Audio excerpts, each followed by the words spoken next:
Welcome to the MS&Me Radio Network. The broadcast shows are for informational and entertainment purposes only. They are not designed to provide listeners with specific personal, medical, or counseling advice. Individuals with a medical issue should always consult their healthcare provider. MS&Me is not responsible for content of individual shows. The views expressed by show hosts or the guests are their own. Enjoy the show.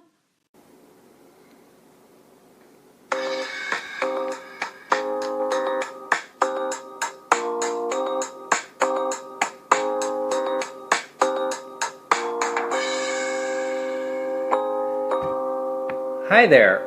Welcome to the 45th episode of A Couple Takes on MS. Hi, this is Dan Digman. And hi, this is me, Jennifer Digman. And my lovely wife is here today. And what we're talking about is, think of what time of year it is. Like right now, you look on TV, it's all about back to school. You go on Facebook already. There's parents showing pictures of their kids going back. Here's my first, I saw the first day of high school. Here's my last year of high school, blah, blah, blah. And television ads are inundated with back to school sales and clothing options and school supplies. So the atmosphere, the time of year is perfect for going back to school. And I think, in thinking back to when you're a younger kid, especially like in elementary school, and the excitement that came with back to school, what we're talking about today, and something for everybody to think about, is why do we with MS not use this time of year with back to school and incorporate that into excitement for another year with multiple sclerosis, and treating, using the excitement of back to school as a way to renew our focus in living with multiple sclerosis. I think that's a really good point. And I think you and I are pretty, I don't want to say experienced in reinventing or renewing our MS passion, if you want to say, or just living with MS, because we both have been living with the disease as long as we have. And I think that's important to say. How long have you been living with MS, Dan? Jennifer, I've been living with multiple sclerosis for over 18 years, and you've been living with MS for? Over 20. And so 20 years. That's 2 decades to you and me, buddy. That is, and yes, you too, pal.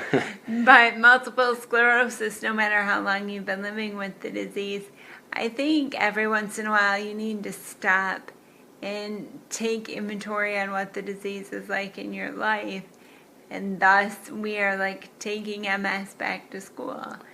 We're like, I don't know about you out there, but for me, going back to school when I was a youngster, way back in the day, I loved going back to school and having the opportunity to go shopping. Shopping for clothes? Or shopping for school supplies. The school supplies were awesome. I mean, getting the box for your crayons and pencils, and the little extra erasers to put on top of your pencils, and the trapper keepers. And the trapper keepers. Yes, that's again dating ourselves. And it's so cool. But I think that's where, those of us with MS don't just think of it almost like a New Year's resolution of sorts. This is a great time to recharge. And I think first and foremost, those of us living with MS use this as a time to spoil yourself. Just like with the new school year, go out, go shopping, get some new clothes. Get some new hair. I remember maybe in 8th grade, I was so excited because I got a perm. Okay, it was the 80s. I had the big hair, I'm not going to lie. Maybe someday I'll show you, lovely listeners, me with my big old 80s hair. But I got a perm and I got some new clothes, and it reinvigorated me. I mean, I had been in school for, a long time before, and I still had a few more years, but just that little having new clothes, it excited me. It made me want to go back. And of course, I was always really excited to go back to see classmates and friends and teachers that I hadn't had contact with for 3 months during the summer. So I think that's another good thing about going back to school with MS. It's like revisiting your friends that you've kind of lost touch with. Exactly. You know what I'm saying? And like consciously do that. I mean, in the spirit. I mean, so really what we're talking about is just taking everything that you remember about the awesomeness and the funness, if I can say funness. I'm your friend. You go with it. The excitement of what going back to school was like. And I know there's those of us, that used to dread that, but I'm thinking about the times when you were really excited to go back to school and use that same spirit to change your outlook and reinvigorate your outlook and perspective. And so Absolutely. so you're connecting with friends. I mean, there's a lot of friends that we haven't had contact with, whether they have MS or not, but just reach out and make the excitement and the connection of. And it's interesting, you had said something about dreading going back to school. And with your MS, if you feel like you're dreading dealing with your MS, maybe you need to take this opportunity to go back to school, figure out why you dread the disease. Do you feel like you're out of control, or your medicine's not working, or you don't have a good physical therapist or a neurologist? So examine that a little bit, go back to school. And I want to say learn something. Learn something about yourself, or help your caregivers to make this transition, or, not that you're going back to school, but just you're refamiliarizing yourself with your MS. Well, and I think that's one year I remember it was like kind of the self-exploration, see where your interests are, what you want to do, what you're passionate about, what you don't like about yourself, what you do like about yourself. Think of that in the sense of your multiple sclerosis. Yeah. What do you like about it? What don't you like about it? What could be better? What could be worse? And so what can you control? What can you better? And, emotionally, physically, mentally. I think back to school, if I ever felt dread about going back to school, I was a kid and I wasn't a really deep thinker, where it was like, oh, what do I hate about school? It was just, I knew I didn't like it. But now that I've been living with multiple sclerosis for 20 years, if I think about taking my MS back to school and what I dread about MS, I hopefully can control it. And if I can't do it by myself, I have my team that includes you, Dan, or my caregivers, or my parents, and of course my healthcare provider. So I hopefully, I don't feel that sense of dread that, potentially I could have when I was a kid going back to school. I think that control is really important. Absolutely. And you find those who help you control it and to take the best care of yourself. And that's where, going back to school, there was the excitement of a new teacher, your new homeroom teacher, who were the new kids in your homeroom class that you'd get to finally meet and talk to. And I think that's where, so which teachers did you like, which coaches did you like, by the same sense, which person helps you the most, which, neurologist, which doctor, and reconnect with them and find those that you really like. And that kind of goes back to that team idea that you and I have stressed on many of our shows, that you really need a strong self-care or caregiving team behind you. And much like you're thinking of your caregivers, your family, your friends, your doctors as your team, when you're going with that team mentality, practice. I mean, you really have to practice. I think about football players back in high school that would complain about having to do 2-a-days or having to run miles or whatever, that, the basketball players would always have practice. Those of us living with multiple sclerosis, maybe we need to practice whether that practice is physical, like getting more exercise, or taking your shot consistently. But yeah, I think practice, you know what I'm saying? Well, it's practice and it's building that routine. And I think, thinking back to when I was in school, and Yes. even as recently as like a month ago when I started my new job, I always made this declaration, and I don't know about you, I don't know about everybody out there listening, but it's like you make this declaration and it's just like, okay, it's a new year. This year I'm going to go to bed early, I'm going to get a good night's sleep, and I'm going to get up in the morning and I'm going to eat a really good healthy breakfast so I have energy, blah blah blah. Why don't we do that with our multiple sclerosis and living with it? That's just like, let's find that energy. Let's renew our commitment to getting up early, or getting a good night's sleep, eating breakfast in the morning so that you have that energy. Yeah. And thereby then that's part of that practice, that it just becomes that routine.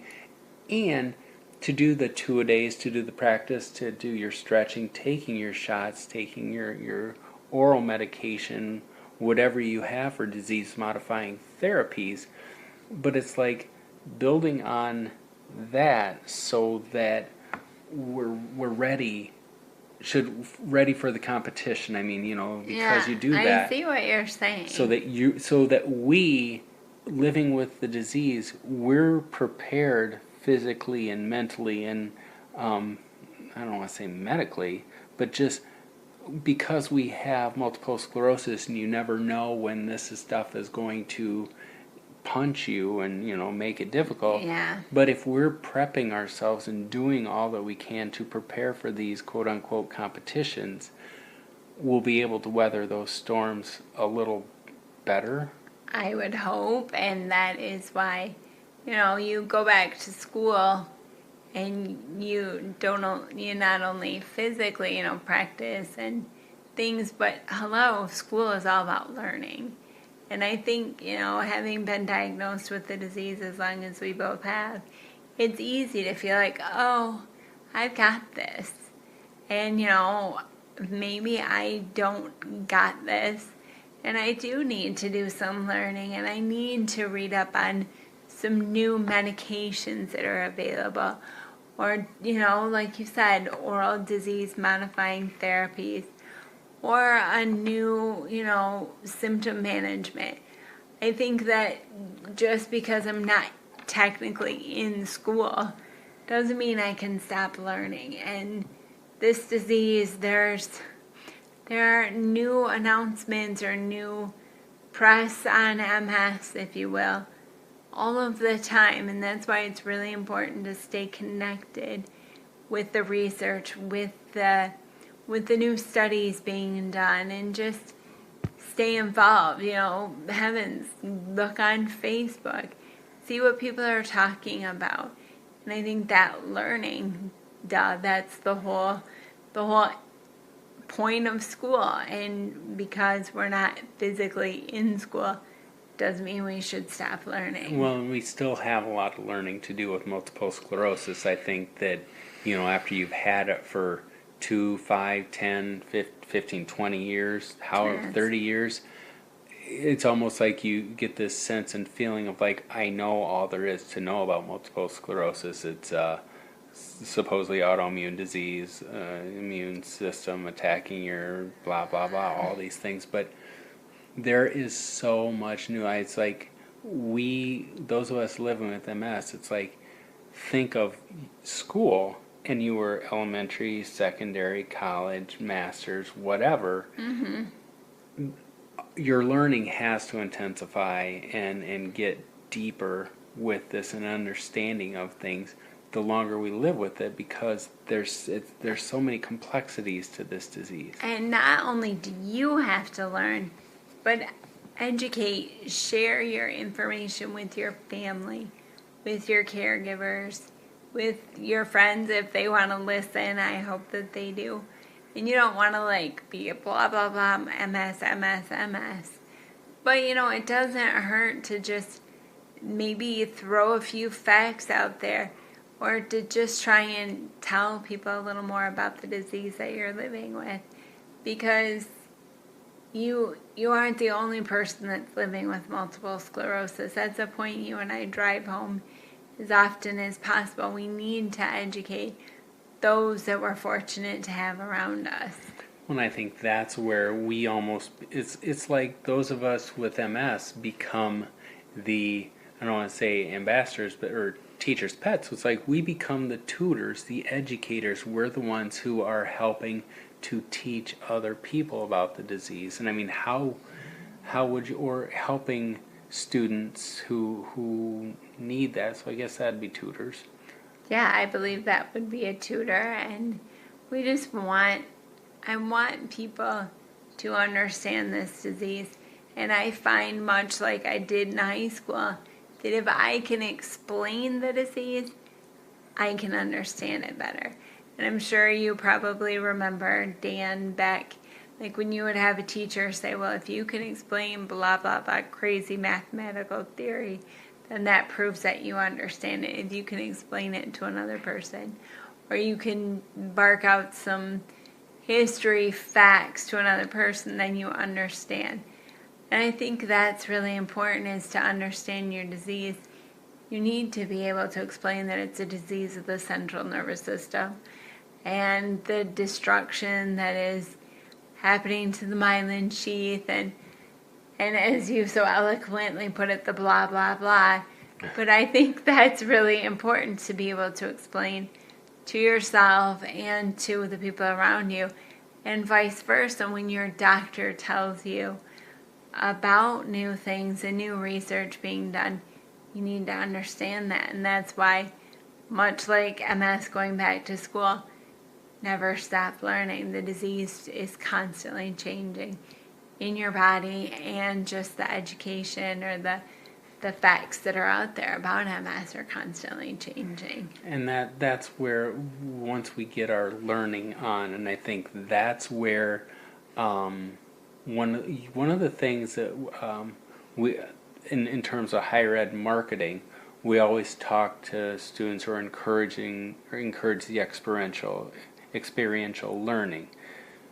Truly, are we not, those of us living with multiple sclerosis, living examples of experiential learning with the disease? And everything we do in living with it every day, we're getting the experience we need to know how to live with multiple sclerosis, and thereby then that makes us the best tutors, the best teachers in the world.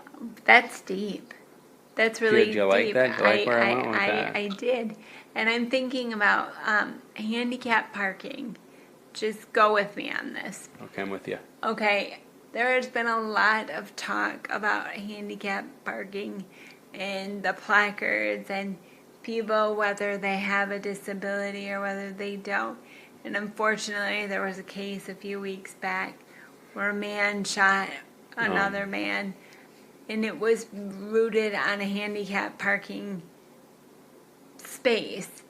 But I was talking with one of my caregivers today, and she said something about how it frustrates her when she sees people use a handicap parking and they get out of their car and they just stroll into the store.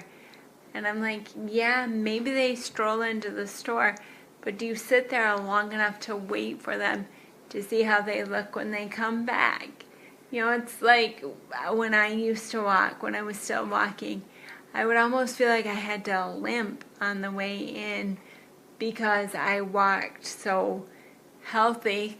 I'm air quoting, so healthy, but then when I got done shopping, I could barely pick up my left foot. And so that's like that, what'd you say, Experiential learning. Thank you, that like we can pass on that, yes, maybe I don't look like I need this handicap parking pass, or I don't look like I need this crutch or this cane in the first few moments that you see me, but give me an hour of shopping, of being on my feet. You will see I really have an illness. Not that you need to justify your handicap parking pass, but again, that's an opportunity to educate people, to educate yourself that the disease is like that. I don't know, again, I don't really think we need to justify why we're parking in a handicapped spot, but it gives us an opportunity to spread the learning. Well, and I think that's what it is. So if someone ever is to question me, I mean, obviously, I don't have the accessible parking thing on the van because of me per se. But I do remember when I used to run and I'd take you to school, or to your class, and then I'd Yes, go back run when I was actually going to when you were going graduate to school, school. and I was actually running. But and I always feared that when I got done with my running and I'd stop by my van or the van in the handicap spot with handicap plate on it, that if anyone ever came up and questioned me, and I think for everybody out there listening, anytime somebody questions you about parking in a handicap spot, and if you don't have a quote unquote visible disability, use that. Don't get upset with people, but use it as a teaching moment. Again, the back to school, but as a teaching moment, so you help people understand and know more about an invisible illness, about multiple sclerosis, and thereby then this is why those of us with MS, we can talk about being students, but at the same time, when it comes to MS, a lot of times we are the teachers. Yes. We are the experts. I mean, I agree. I probably wouldn't be able to get a peer-reviewed journal article about my knowledge of multiple sclerosis, but we have enough working knowledge of the disease. I mean, on some levels, a lot of us probably deserve our doctorates I agree. for the experience, the knowledge that we have. For the grind, for lack of a better word, that the disease has put us through. For every day waking up and saying, I can take on this monster. And I feel like, yes, we have earned a PhD because, if you live with the disease for 20 years or 2 years, to not give up, you have earned something pretty major. And yeah, that's a really good point you make. Well, and then think of that if as far as equating life with MS to and then going back to school in the spirit of back to school, as far as earning our masters, doctorates, and everything for our lives with MS, how many all-nighters do you feel like we've pulled just because the disease has kept us up at night? Through your trigeminal neuralgia pain, through my not able to sleep, the times that when you're taking your disease modifying therapy for the first time and you have flu-like symptoms and you're sick, or the amount of time that we spend in the hospitals for things. And if that's not all-nighters like a college or a high school student studying. and cramming for exams and things, and the amount of time that you spend in a MRI tube and things. I mean, I think that's how many credit hours is that for the time that we've put in this disease? So we're all pretty much doctors in our own right. Y'all is so smart. Yes, you are. But the thing that I want to say when we're talking back to school, the one thing I encourage us all to do is every once in a while take a field trip. Like when you're students in school, your teachers realize they need a little brain break. So take a field trip, take an experience, and go to an art museum around you, go to a cultural center, or just take the day off, take a senior skip day, just because you need to take care of your mental health. And I think that's really important. I mean, I can tell you stories, oodles of stories about field trips and favorite, memories and moments. And I think that's really important, that we have to continue our personal mental health well-being. Get a break from multiple sclerosis. And from that sense, it's like, don't be afraid to play hooky. Don't be afraid to just... And I think that's one of the big things that we have to do, is give ourselves permission, or give ourselves the shield to not let MS invade our every moment, our every day. Every day, yes. It can be a part of it. I mean, it has to be a part of it. There isn't a day, a moment that doesn't go by that you don't have MS there. No. However, it's part of the day, but it doesn't control it. And I think that's the same with your school days, that it's like, yeah, you were in school, but you weren't in class all the time. You were with your friends, you were out at recess. And Well, you were always a student. I mean, when you were going to school, you were always a student. But you went home and you were a kid. You were sitting on the couch watching TV, or you were a violin player, or you were a soccer superstar. You need to have multiple personalities, not to get all civil on you, but you need to just have multiple facets to your personality. Yes, you are a student and you're a person living with multiple sclerosis, but define yourself in many different ways. And I think that's one of the big things too, is just like with school, you went and you did your extracurriculars and fun things, and you built communities. I think that's where your best friends were made, were in band, in drama club, and music, whatever. So with that, with your MS world, be extracurricular, find the extracurricular activities with your Facebook groups, with your... Stay connected to your community and find those who share things in common with you. So I get what you're saying, and I think that's a really good point.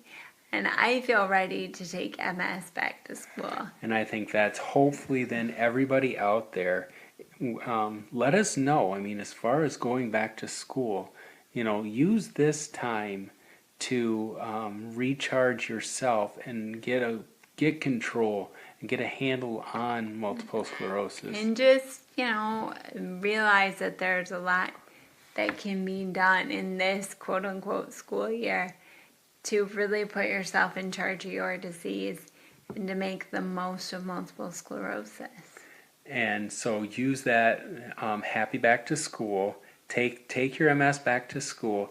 Let us know how you're doing that. You can reach us on Twitter at DanJenDig, or find us on our website at danandjenniferdigman.com.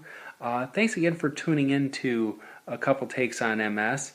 We appreciate you staying here, and we want to thank Blue Giraffe Kid for composing the theme music for our show. And thanks to MS&Me Radio Network for having us come on board to share our thoughts. Until next time, take care.